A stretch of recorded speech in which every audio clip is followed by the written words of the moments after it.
Patrick Haddad, bonsoir.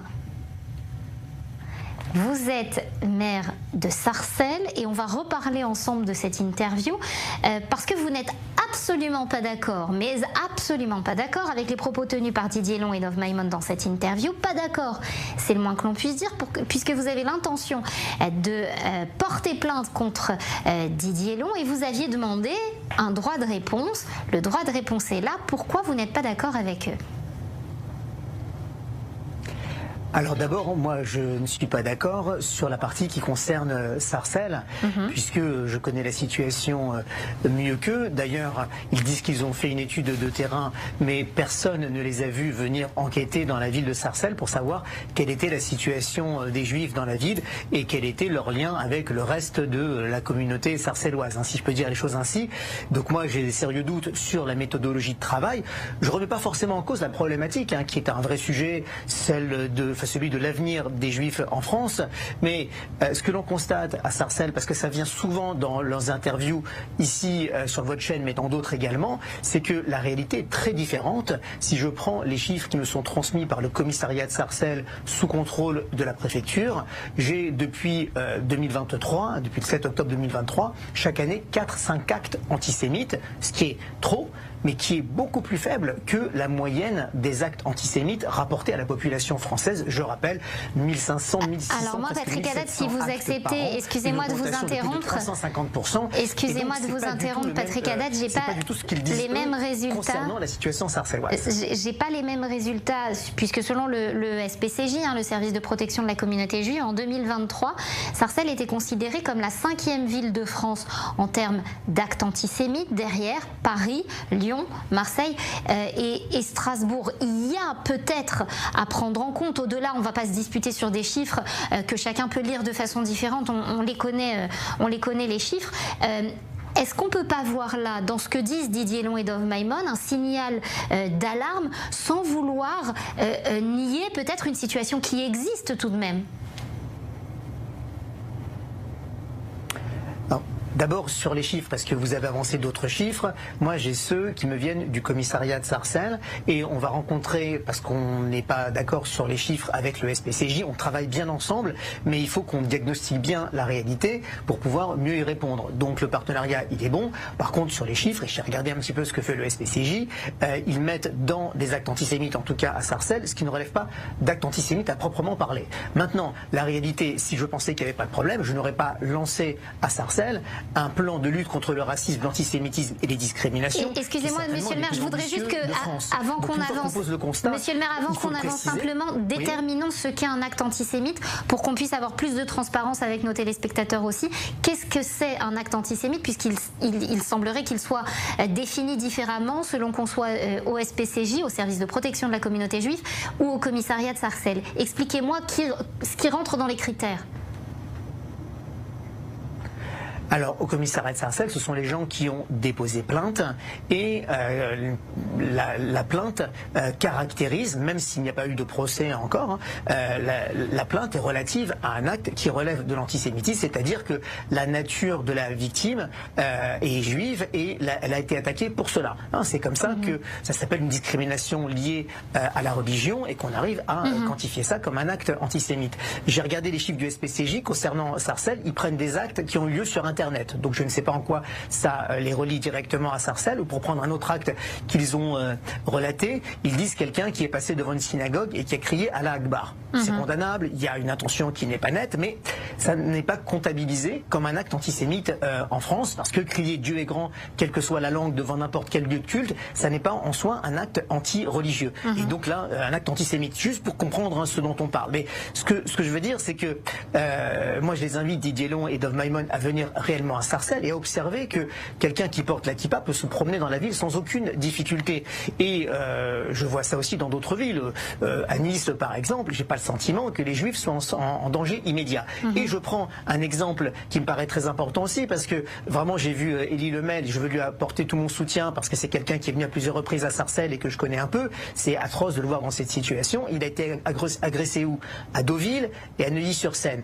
Pour dire quoi? Que le sujet il est très sérieux, mais qu'il faut faut le traiter sérieusement, justement, en regardant le problème de façon beaucoup plus précise et pas en stigmatisant telle ou telle ville parce qu'on a eu des mauvaises informations. C'est ça mon point de vue. Alors, vous avez tout à fait raison, stigmatiser, c'est absolument pas le but de l'interview que nous avions réalisée avec Dov Maimon et Didier Long, mais l'idée était plus éventuellement de lever le voile sur une certaine réalité, sur un climat qui s'est détérioré avec une détérioration peut-être plus importante dans certaines villes ou dans d'autres.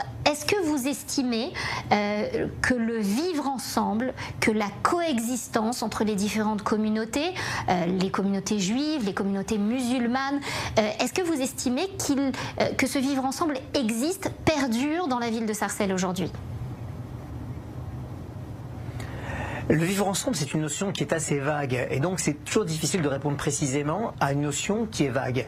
Ce qui est important, c'est que la coexistence se fasse de façon pacifique, de façon pacifiée au sens où les gens ne se sentent pas en danger et ne vont pas agresser les autres en raison de leur origine. Moi, je suis devenu maire de Sarcelles fin 2018, 4 ans après ces émeutes antisémites, qualifiables d'antisémites de façon extrêmement claire, sans ambiguïté, en 2014. Et là, on avait effectivement un climat qui était très lourd, très pesant. Et toute notre action, pas simplement municipale, mais avec les associations, avec les communautés de la ville, a été de défaire ce climat-là, de se reparler, d'apprendre à dialoguer de nouveau. Et les actes antisémites ont baissé depuis. Et aujourd'hui, il y a 40 journalistes qui sont venus depuis le 7 octobre 2023 à Sarcelles. Ils ont observé qu'il y avait toujours des problèmes. Ils n'ont pas dit que c'était le paradis sur terre, mais ils ont dit ça se passe mieux qu'ailleurs. Il y a très peu d'actes et les actes que nous avons eus, toujours condamnables, ont été de faible intensité, si je puis dire. Un tag sur un mur, antisémite en l'occurrence, je veux dire, écrire mort aux juifs dans une cage d'escalier comme j'ai pu le constater et je l'ai fait effacer et on l'a comptabilisé, ça n'est pas agresser physiquement quelqu'un. Et que donc tous les actes antisémites les plus graves qu'on a eu dans ce pays ne se sont pas déroulés à Sarcelles. Donc il ne faut pas stigmatiser inutilement et regarder au contraire le travail que l'on a fait. Je prendrai un seul exemple. On a à Sarcelles un collectif des associations musulmanes de Sarcelles. Elles ont produit un communiqué dans les jours qui ont suivi le 7 octobre 2023 pour appeler au calme et à ne pas importer le conflit. Et donc ça a joué, ça aussi, alors oui, mais le calme relatif que connaît la ville. Donc tout est lié à un travail que l'on fait localement. Et c'est important de le dire parce qu'il n'y a pas que les constats qui comptent. Les constats sont importants, il faut qu'ils soient précis, mais il y a tout le travail qu'on doit faire ensuite. Et c'est ça. Vous avez raison, mais il me pousse à deux questions, Patrick Hadal, ce constat. Il me pousse à deux questions, ce constat. D'abord, est-ce que ces fractures qui sont à l'intérieur du peuple, on les voit moins au niveau des instances, oui, ces mêmes instances et ces mêmes organisations dont vous parliez. Une seconde question qui a trait à ce qu'on voit dans la France de façon plus macro, mais qu'on voit dans les villes également de façon micro, c'est-à-dire que votre tendance politique, le parti auquel vous appartenez, qui s'est allié à des personnes et qui est allié à des personnes qui n'ont jamais mis les mots, notamment sur le Hamas qualifié d'organisation terroriste, ce sont des mouvements qui existent dans la France d'aujourd'hui, qui existent dans le Sarcelles d'aujourd'hui et qui n'ont jamais non plus été mis en exergue et qualifiés de tels depuis le 7 octobre. C'est aussi problématique. Vous le sentez, ce problème-là aussi, du choix des mots ? Bien sûr, je le ressens, et moi je combats tous les extrémismes, qu'ils soient de droite ou de gauche, et j'ai toujours été extrêmement clair sur la condamnation des actes terroristes du Hamas, comme j'ai toujours été clair sur la vision la plus équilibrée possible, la plus apaisée possible que l'on peut avoir sur les conflits internationaux, et je n'ai pas dans ma majorité d'élus LFI, je n'ai pas voulu en avoir, parce que je considère que nous avons des différences fondamentales, et que la montée des extrêmes est très inquiétante, pas simplement à ça. Elle l'est ici, les extrêmes politiques, mais elle l'est en France en règle générale. Elle détruit la cohésion sociale.